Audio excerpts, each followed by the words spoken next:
Hello everyone, welcome to Study and Stuff and today we are doing History Class 10th Chapter 3 जिसका name है making of the global world और इसका part 5 हम आज करने जा रहे हैं। इसका टॉपिक है द इंटर वॉर इकोनॉमी।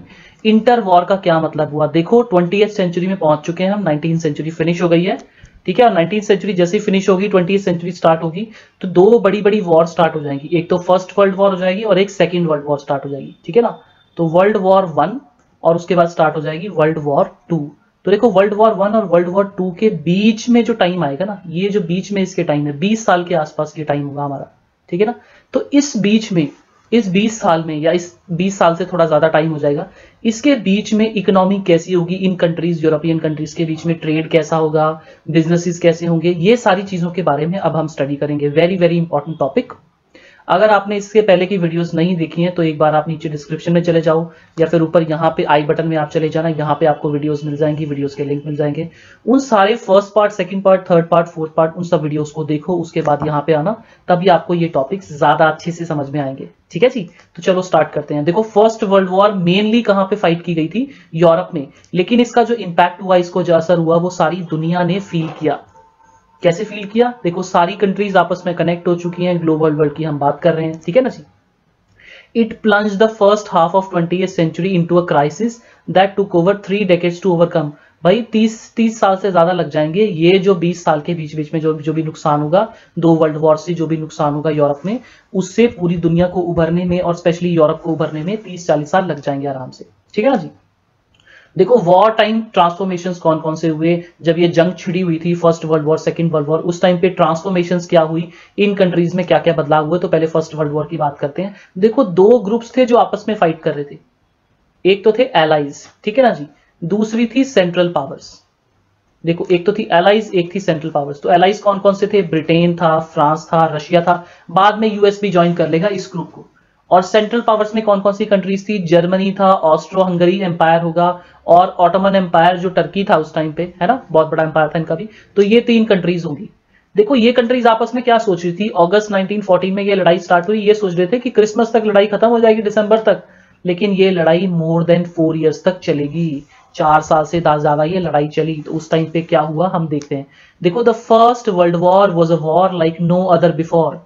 आज तक दुनिया में बहुत सारी लड़ाई हुई, भाई इंडिया में बहुत सारी लड़ाइयां हुई हैं, लेकिन इतनी बड़ी लड़ाई पूरी दुनिया में आज से पहले कभी नहीं हुई थी। क्यों, क्योंकि इन कंट्री इस टाइम पे इस वॉर में कौन फाइट कर रहा है, वर्ल्ड्स लीडिंग इंडस्ट्रियल नेशन, दुनिया की सबसे बड़ी जो इंडस्ट्रियल नेशन है, ब्रिटेन है, फ्रांस है, जर्मनी है, यूके है ना आपका, ये सब लोग फाइट कर रहे हैं।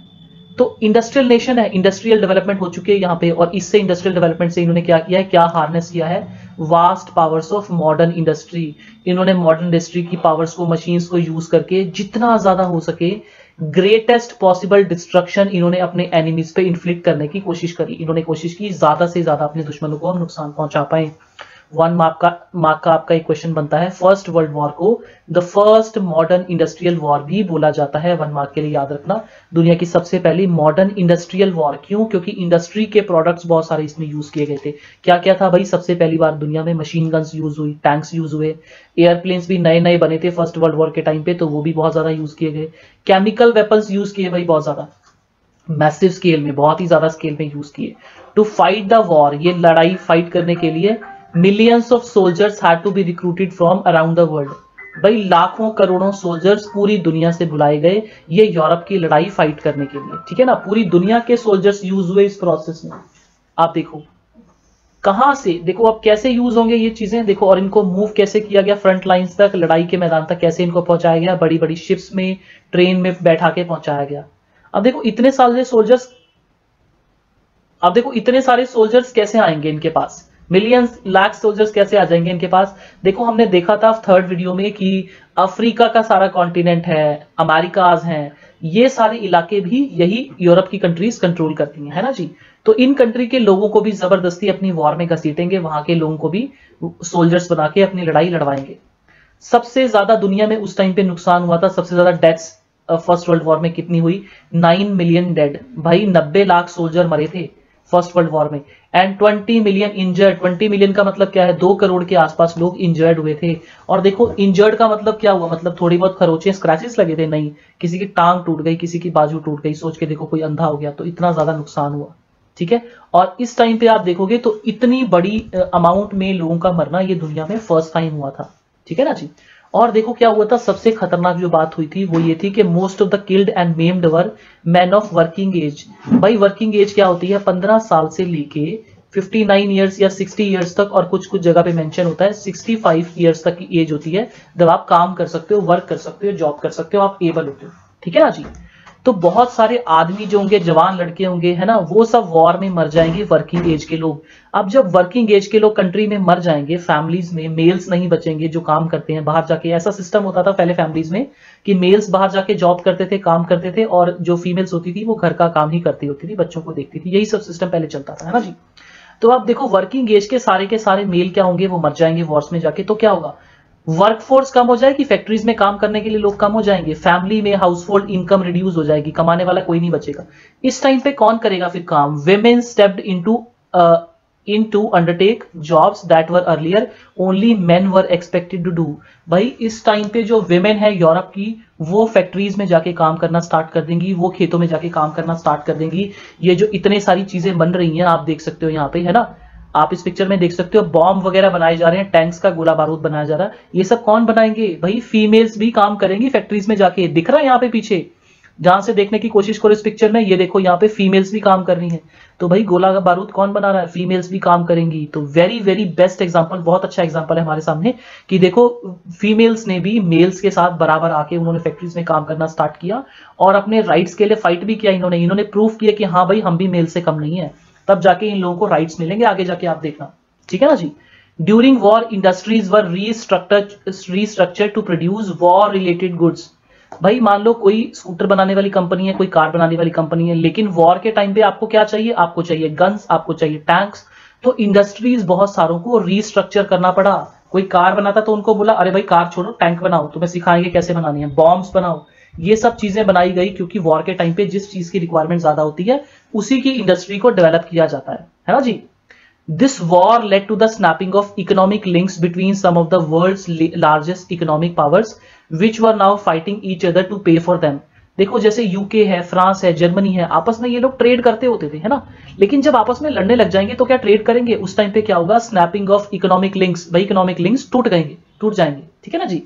अब वो आपस में फाइट कर रहे हैं और इस टाइम पे क्या होगा, देखो ब्रिटेन को क्या करेंगे, ब्रिटेन यूएस के बैंक से बहुत ज्यादा लोन लेगा। यूएस को वॉर में जरूरत है तो उसको पैसे चाहिए बहुत सारे वॉर लड़ने के लिए, तो वो यूएस के बैंक से उधार लेगा, यूएस की पब्लिक से उधार लेगा। Thus the war transformed the US from being an international debtor to an international creditor.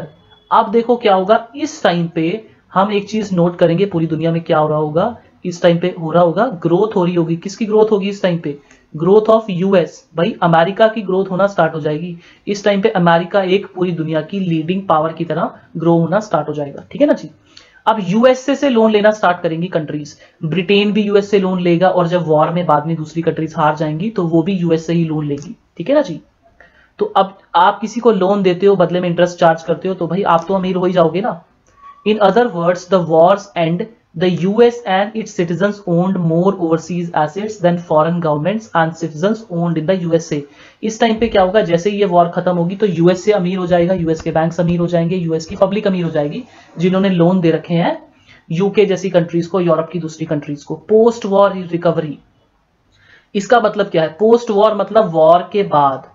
उस टाइम पे क्या होगा, सारी कंट्रीज बर्बाद हो चुकी होंगी, अब उनको रिकवरी चाहिए, अपनी कंट्रीज को रिकवर करना है, दोबारा से बिल्ड करना है, तो उसके लिए पैसे कहां से आएंगे उनके पास, अगेन वो यूएस से लोन लेंगे। यहाँ पे हम बात करते हैं ब्रिटेन की। देखो ब्रिटेन ने बहुत ज्यादा सफर किया, Britain the world's leading economy in the pre war period. देखो वॉर से पहले ब्रिटेन कैसी होती थी, बहुत ही अच्छी लीडिंग पावर होती थी, इंडस्ट्री होती थी, बहुत बड़ी ट्रेड करके दूसरी कंट्री से बहुत रिच हो गई थी, पैसे कमाती थी। लेकिन अब वो प्रोलॉन्ग्ड क्राइसिस फेस करेगी, बहुत ही पीछे चली जाएगी ये कंट्री। कैसे चली जाएगी, देखो जब ब्रिटेन बिजी था ना वॉर करने में, पहले तो ब्रिटेन क्या करता था, इंडिया को उसने ग्रो नहीं करने दिया, इंडिया की इंडस्ट्रीज सब कुछ डिस्ट्रॉय कर दी, है ना। लेकिन जब फर्स्ट वर्ल्ड वॉर में ब्रिटेन बिजी हो गया वॉर में, तो वहां पे बॉम्ब्स वगैरह दूसरी कंट्रीज गिराती थी, तो इनकी इंडस्ट्रीज डिस्ट्रॉय हो गई। इस टाइम पे, इसी दौरान जब ये वॉर में बिजी थे, इंडस्ट्रीज डेवलप हो जाएंगी इंडिया में, जापान में, और इंडिया जापान ये कंट्रीज काफी अच्छे से डेवलप हो जाएंगी इसी टाइम पे। तो ये वॉर का हमें थोड़ा सा फायदा भी हुआ है। After the war Britain found it difficult to recapture its earlier position of dominance on the Indian market. अब इंडियन मार्केट के ऊपर पहले जो डोमिनेंस होता था, ब्रिटिश के गुड्स बिकते थे यहाँ पे, वो बहुत कम हो जाएंगे। क्यों? क्योंकि इंडियंस ने अपनी इंडस्ट्रीज भी डेवलप कर ली हैं, अब अपनी इंडस्ट्रीज का सामान वो खरीदना स्टार्ट करेंगे। और ब्रिटेन को एक टफ कंपटीशन फेस करना पड़ा जापान से भी। और ब्रिटेन को अपनी कंट्री दोबारा से बनानी है, तो ब्रिटेन क्या करेगा? देखो, Britain had borrowed liberally from US. War के टाइम पे यूएस से ही लोन लिया था ब्रिटेन ने, और जैसे ही वॉर खत्म होगी ब्रिटेन को बहुत ज्यादा कर्ज पे करना पड़ेगा यूएस का कर्जाई हो जाएगा ब्रिटेन। ठीक है ना जी। The war had led to an economic boom that is to a large increase in demand, production and employment. Very very important, इस लाइन को हम फटाफट से समझ लेते हैं, ये बहुत इंपॉर्टेंट लाइन है। देखो, ये बूम का मतलब कोई तुमने बॉम्ब ब्लास्ट किया और उसका बूम नहीं है ना जी। ये बूम का मतलब डिफरेंट होता है। देखो, बूम का मतलब होता है टू ग्रो रैपिडली, बहुत ही जल्दी, बहुत ही फास्ट जब डेवलपमेंट होती है। ठीक है, मान लो मेरी कोई शॉप है, रोज मैं 500 रुपए 600 रुपए कमा लेता हूं अपनी शॉप से, लेकिन आज अचानक से मेरी शॉप की सेल इंक्रीज हो गई, सामान ज्यादा बिक गया, तो आज मैंने 3-4 हजार रुपए कमा लिए एक ही दिन में। समझ रहे हो? तो क्या हुआ आज के दिन? क्या हुआ? मेरे शॉप में बूम आ गया। इट मीन्स कि सामान बहुत तेजी से बिका, सेल बहुत तेजी से ग्रो कर गई। समझ रहे हो? तो उस टाइम पे क्या इंक्रीज होता है? जब बूम आता है किसी कंट्री में, तो डिमांड इंक्रीज होती है, किसी भी चीज की, प्रोडक्ट्स की डिमांड इंक्रीज होती है, प्रोडक्शन इंक्रीज हो जाती है। अब देखो ना, आपको ज्यादा डिमांड है, लोग कोई प्रोडक्ट ज्यादा डिमांड कर रहे हैं। मान लो लोगों को साबुन ज्यादा चाहिए, तो साबुन की डिमांड लोग बहुत ज्यादा कर रहे हैं। अब जब ज्यादा डिमांड कर रहे हैं लोग, तो उसको फुलफिल करने के लिए ज्यादा साबुन प्रोड्यूस भी करने पड़ेंगे, तो प्रोडक्शन भी इंक्रीज होगी। और ज्यादा साबुन आपको प्रोड्यूस करने, तो ज्यादा लोगों से काम करवाना पड़ेगा, उनको एम्प्लॉयमेंट पे करोगे, है ना, तो एम्प्लॉयमेंट भी इंक्रीज होगी। तो जब ये तीनों चीजें एक साथ किसी इंडस्ट्री में या किसी कंट्री में आती हैं, उसको बोलते हैं कि वहां पे इकोनॉमिक बूम आ गया। वेरी वेरी इंपॉर्टेंट, 1 मार्क का question, what is economic boom, आप ये मार्क कर लो। लेकिन क्या होगा, वॉर के टाइम पे ये इंडस्ट्रीज डिमांड ग्रो की किसी प्रोडक्ट की, है ना, तो वो सब वॉर के टाइम पे प्रोडक्शन इंक्रीज हुई, इंप्लॉयमेंट, ये सब चीजें इंक्रीज हुई। लेकिन वॉर जैसे ही खत्म हुई, उसके बाद चीजों की डिमांड डिक्रीज हो गई, है ना। जैसे वॉर रिलेटेड चीजें हैं तो उसकी डिमांड डिक्रीज हो गई। अब जब डिमांड डिक्रीज होगी तो ज्यादा प्रोड्यूस करने की भी जरूरत नहीं है, तो जब ज्यादा प्रोड्यूस करने की जरूरत नहीं है, तो लोग जो उनके वर्कर्स हैं उनको काम से निकालना शुरू कर देंगे, तो अनएम्प्लॉयमेंट इंक्रीज करना स्टार्ट हो जाएगी। When the war boom ended, production contracted, production कम हो गया और अनएम्प्लॉयमेंट इंक्रीज हो गई। समझ रहे हो आप? वेरी वेरी इंपॉर्टेंट, इस पैराग्राफ को ध्यान से समझना। At the same time, the government reduced bloated war expenditures and bring them into the line with peacetime revenues. अब गवर्नमेंट ने भी ज्यादा मनी खर्च करनी कम कर दी, क्योंकि वॉर के टाइम पे ज्यादा पैसे लोन लेने की जरूरत थी, ज्यादा खर्चा करने की जरूरत थी, अब ज्यादा खर्च करने की जरूरत नहीं है। These development led to huge job losses. भाई वॉर बूम खत्म हो गया तो बहुत सारी जॉब लॉसेज होंगी 1921 के आसपास। Every 5 British workers, 1 in every 5 British workers was out of work. 20% जो ब्रिटेन की पॉपुलेशन होगी, वर्किंग पॉपुलेशन, वो अनएम्प्लॉयड हो जाएगी। समझ रहे हो आप कितनी खतरनाक बात है? और इस टाइम पे क्या होगा, लोग एंग्शियस हो जाएंगे, एंग्जाइटी हो जाएगी, अनसर्टेनिटी अबाउट वर्क हो जाएगा। इस टाइम पे क्या होगा कि वॉर खत्म होगी, उसके बाद लोगों की जॉब्स चली गई, लोगों के पास काम नहीं है, लोग परेशान है, एंग्जाइटी हो गई है उनको, है ना। तो ये सब चीजें आएगी। इससे एक और नुकसान होगा, सबसे बड़ा नुकसान किनको होगा? Many agricultural economies were also in crisis. देखो, एग्रीकल्चर इकोनॉमीज वो कंट्रीज होती हैं जो एग्रीकल्चर प्रोडक्ट सेल करती हैं, जो क्रॉप्स, फूड ग्रेन सेल करती हैं, या फिर आप raw cotton, raw material produce करते हो, वो जो कंट्रीज हैं उनको सबसे ज्यादा नुकसान होगा। ठीक है ना जी। अब देखो क्या होता था, मैंने आपको बताया जैसे कि पहले यूरोप की जो कंट्रीज हैं वो आपस में ट्रेड करती थी। जैसे जर्मनी है, फ्रांस है, ब्रिटेन है, तो आपस में एक दूसरे को सामान बेचते थे, एक दूसरे से खरीदते थे। अब जब आपस में फाइट करने लग जाएंगे तो क्या एक दूसरे से सामान खरीद पाएंगे? नहीं खरीदेंगे ना। तो वो क्या करेंगे, किसी तीसरी कंट्री से खरीदना स्टार्ट कर देंगे। मैं आपको समझाता हूं कैसे। देखो, before the war Eastern Europe was major supplier of wheat in the world market. जैसे ब्रिटेन को गेहूं खरीदना है, फूड ग्रेन्स खरीदने, तो वो कहां से खरीदते थे? रशिया से खरीदते थे या फिर जर्मनी से खरीदते थे। ईस्टर्न यूरोप में जो कंट्रीज है वहां से खरीदते थे। अब जब ये लोग फाइट करने लग जाएंगे वॉर, तो क्या एक दूसरे से खरीद पाएंगे? उस टाइम नहीं खरीद पाएंगे ना। तो अब ये यूरोप से नहीं खरीदेंगे, ये कहां से खरीदेंगे? इस टाइम ये खरीदेंगे कनाडा से, अमेरिका से, ऑस्ट्रेलिया से। तो यहां से फूड ग्रेन्स खरीदना ये स्टार्ट कर देंगे। But once the war was over, जैसे ही वॉर खत्म हो जाएगी, production in Eastern Europe revived. दोबारा से ये यूरोप से भी सामान आने लग जाएगा, वहां से भी खरीदना स्टार्ट कर देंगे। और दूसरी कंट्रीज, नई कंट्रीज, कनाडा, अमेरिका है, वहां से भी खरीदना स्टार्ट कर देंगे। इससे क्या होगा, it created a glut in the wheat output. देखो ग्लट का मतलब क्या है, अब सप्लाई बहुत तेजी से इंक्रीज हो जाएगी, ठीक है ना, एक्सेस सप्लाई होने लग जाएगी। It created a glut in wheat output, grains prices fell, rural incomes declined and farmers fell deeper into debt. देखो अब इस सिचुएशन में जो हमें एक इकोनॉमिक्स का एक बहुत इंपॉर्टेंट रूल है वो हमें समझना पड़ेगा। वो क्या है, देखो जैसे ही क्या होता है, किसी भी प्रोडक्ट की डिमांड इंक्रीज होती है, डिमांड इंक्रीज होती है और उसकी सप्लाई कम हो जाती है, उस टाइम क्या होता है, प्राइसेस इंक्रीज हो जाते हैं प्रोडक्ट के। इसको एक एग्जांपल से समझते हैं, ठीक है। मान लो मार्केट में प्याज कम है लेकिन बहुत सारे लोग खरीदना चाहते हैं, तो मान लो 1 किलो प्याज मार्केट में पड़े हैं, मैं खरीदने जाऊंगा, मैं बोलूंगा कि 10 रुपए में देता हूं और 1 किलो दे दो मुझे प्याज।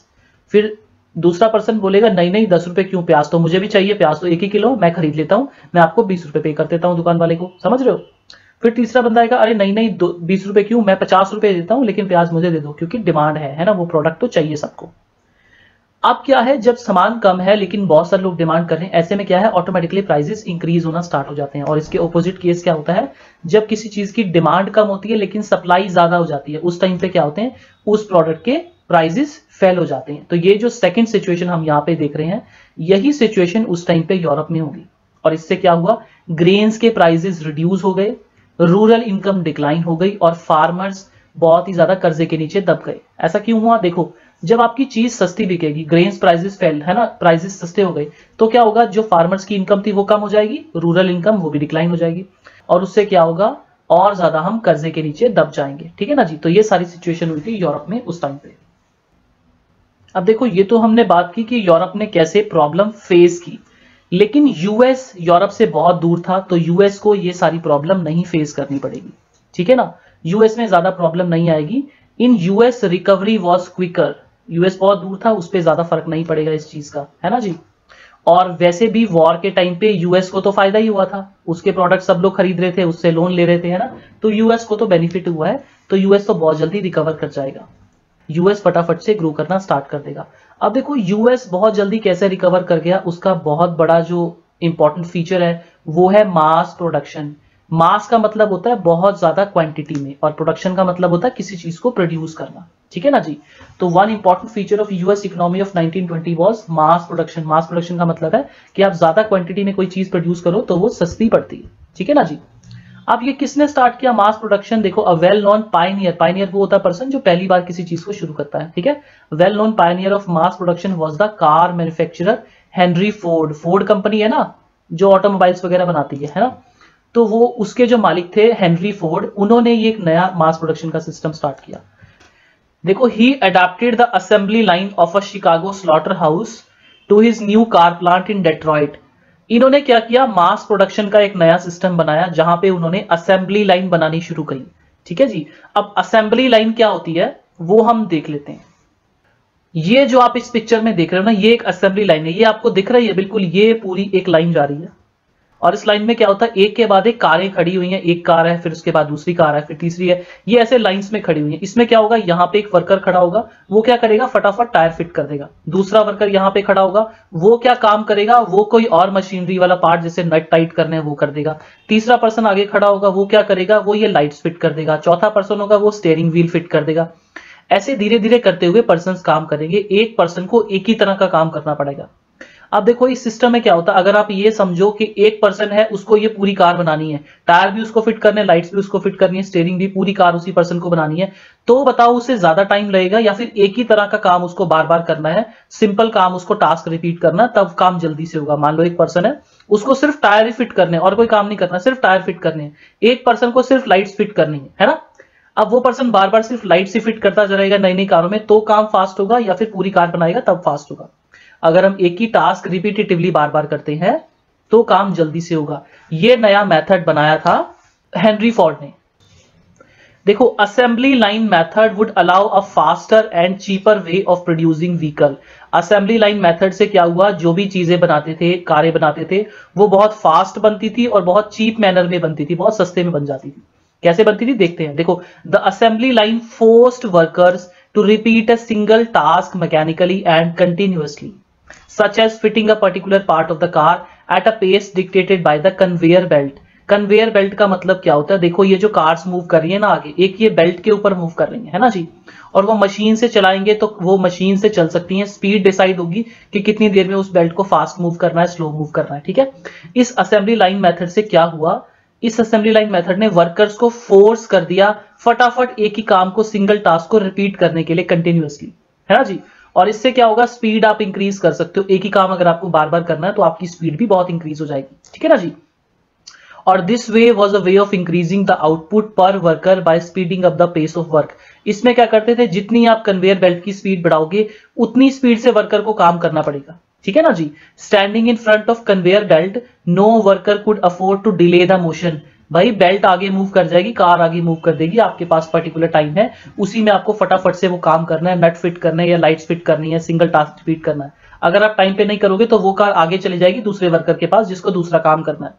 एक पर्सन अगर काम ढीला करता है, काम लेट करता है, तो बाकी सबको सफर करना पड़ेगा। इसीलिए इसमें वर्कर के पास टाइम नहीं होता था बातें करने का, ठीक है ना वर्कर ब्रेक ले सकता था, ना वर्कर डिले कर सकता था काम को, ना ही वो किसी से बातें कर सकता था, आपस में फ्रेंडली वर्क कर सकता था, तो ये सब का टाइम नहीं था। जब आप फालतू में टाइम वेस्ट नहीं करोगे, सीधे अपना काम करोगे, तो क्या होगा, आपको आपका काम जल्दी से फिनिश होगा, है ना। तो ये एक न्यू मेथड जब हेनरी फोर्ड ने बनाया ना, इससे उनका काम बहुत फास्ट होने लगा। Ford's car came off the assembly line at 3 minute interval. एक कार 3 मिनट में बनके रेडी हो जाती थी। The T model Ford was the world's first mass produced car. Very very important 1 mark का क्वेश्चन है। ये आपको ऊपर इस पिक्चर में नजर आ रही होंगी टी मॉडल कार्स, जो मैंने अभी आपको पीछे असेंबली लाइंस में भी दिखाई थी, ठीक है ना। तो ये वर्ल्ड की फर्स्ट मास प्रोड्यूस्ड कार बनेगी। अब ये जब मेथड होगा, जब शुरू में ये मेथड आएगा तो लोगों से काम नहीं हो पाएगा, ठीक है। तो लार्ज नंबर में लोग नौकरी छोड़ना स्टार्ट कर देंगे कि भाई इतनी फास्ट, इतनी जल्दी जल्दी काम हमसे हो नहीं रहा है, बातें करने नहीं देते, वहां पे ब्रेक नहीं लेने देते, है ना, लोग परेशान हो जाएंगे। तो हेनरी फोर्ड क्या करेंगे, वो वेजेस को डबल कर देंगे। उस टाइम पे वेजेस होती होंगी आपकी $2.5, तो वो $5 कर देंगे, सैलरी डबल कर देंगे। अब जब सैलरी डबल करेंगे तो बहुत सारे लोग क्या करेंगे, वो दोबारा से ज्वाइन कर लेंगे उनकी फैक्ट्री को, है ना। इससे क्या होगा, उन्होंने सैलरी तो डबल कर दी, लेकिन अब काम भी फास्ट होने लग गया है ना। आप किसी से 10 रुपए किसी को दे दो, उसकी सैलरी बढ़ा दो, 20 रुपए कर दो 10 की जगह, लेकिन आप काम उससे बहुत फास्ट करवा रहे हो। इससे क्या हुआ, आपको 10 रुपए देने के बाद भी बहुत ज्यादा प्रॉफिट हो जाएगा, समझ रहे हो। तो इस तरह से जो फोर्ड है, बाद में वो बोलेंगे कि मुझे इतना ज्यादा प्रॉफिट हुआ इस मेथड से कि सैलरी बढ़ाना मेरा बेस्ट कॉस्ट कटिंग बिजनेस था। सैलरी बढ़ाने से मुझे नुकसान नहीं हुआ, उल्टा मुझे फायदा हो गया। अब ये जो फोर्ड की इंडस्ट्रियल प्रैक्टिसेस थी, ये जो तरीका था, ये यूरोप की भी बहुत सारी जो इंडस्ट्रीज हैं उसमें कॉपी होने लग जाएगा, ठीक है। मास प्रोडक्शन स्टार्ट हो जाएगी। मास प्रोडक्शन से क्या होता था, जब एक ही चीज आप बहुत ज्यादा प्रोड्यूस करोगे तो उससे कॉस्ट कम हो जाती है, प्राइसेस भी कम हो जाती हैं और चीजें सस्ती पड़ती हैं। और जब चीजें सस्ती पड़ेंगी, तो पहले कार बहुत कॉस्टली होती थी, कोई कार कॉस्टली होगी तो उसको ज्यादा लोग खरीदेंगे या कम लोग खरीदेंगे, कॉस्टली चीज को ज्यादा लोग खरीदते हैं। लेकिन अगर कहीं सेल लगी हुई सस्ती चीज की, हर चीज सस्ती मिल रही, तो क्या होते हैं, ज्यादा लोग उसको खरीद पाते हैं। अब देखो इससे क्या हुआ, फोर्ड के जो मेथड्स हैं, पूरी दुनिया में फैक्ट्रीज के लोग इसको यूज करने लगे इस मेथड को।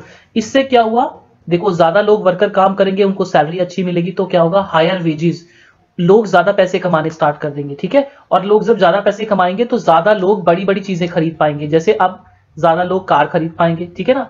और उसके अलावा जितने भी ड्यूरेबल कंज्यूमर प्रोडक्ट है उनको खरीद पाएंगे, जैसे कि रेफ्रिजरेटर खरीद पाएंगे, वॉशिंग मशीन खरीद पाएंगे लोग, रेडियो खरीदेंगे, ग्रामोफोन फोन खरीदेंगे, है ना। तो ये सब सिस्टम खरीदने लग जाएंगे लोग, क्योंकि लोगों के पास पैसे ज्यादा आ रहे हैं तो लोग ज्यादा चीजें खरीदेंगे। अब अगर लोग ज्यादा ये सारी चीजें खरीदेंगे, वॉशिंग मशीन, रेडियो, तो क्या होगा, जब किसी चीज की डिमांड ज्यादा बढ़ती है तो क्या होता है, उसकी प्रोडक्शन भी इंक्रीज होती है, और जब प्रोडक्शन इंक्रीज करनी होती है तो ज्यादा लोगों को आप एम्प्लॉयमेंट भी पे करते हो। इस मेथड से क्या होगा, पूरी दुनिया में बूम आना स्टार्ट हो जाएगा, सब लोग अच्छी सैलरी अर्न करना स्टार्ट कर देंगे, सब लोग ज्यादातर चीजें खरीदना स्टार्ट कर देंगे। ये सारी लग्जरी आइटम्स होती थी पहले। अब देखो उस टाइम पे एक नया सिस्टम भी आएगा, हायर परचेज का ऑप्शन आएगा, आज जिसको हम ईएमआई बोलते हैं ना, इजी मंथली इंस्टॉलमेंट्स। हर मंथ आपको थोड़े थोड़े पैसे पे करने पड़ते हैं और आप कोई भी चीज खरीद सकते हो। मंथली इंस्टॉलमेंट आपको देनी पड़ती है, वीकली इंस्टॉलमेंट देनी पड़ती है। अब मान लो मैं कार नहीं खरीद सकता, मैं सिर्फ 10,000 रुपीज पर मंथ आपके पैसे कमाता हूं, है ना। इससे क्या होगा, अब मैं खरीद नहीं सकता कार है 5 लाख की, 6 लाख की। लेकिन क्या होगा, मुझे कंपनी वाले बोलेंगे आप इंस्टॉलमेंट पे कर दो ना, हर महीने आप 5-5 हजार पे करते रहो, 5-6 साल में कार आपकी हो जाएगी, है ना। तो क्या होगा 5-6 हजार रुपए तो मैं पर मंथ पे कर सकता हूं ना, 10 लाख 6 लाख मैं एक साथ पे नहीं कर सकता। तो जब ये सिस्टम आएगा तो ज्यादातर लोग चीजें खरीदना स्टार्ट कर देंगे। इससे क्या होगा, अगेन डिमांड बढ़नी स्टार्ट हो जाएगी, रेफ्रिजरेटिंग, वॉशिंग मशीन, इन सब चीजों की।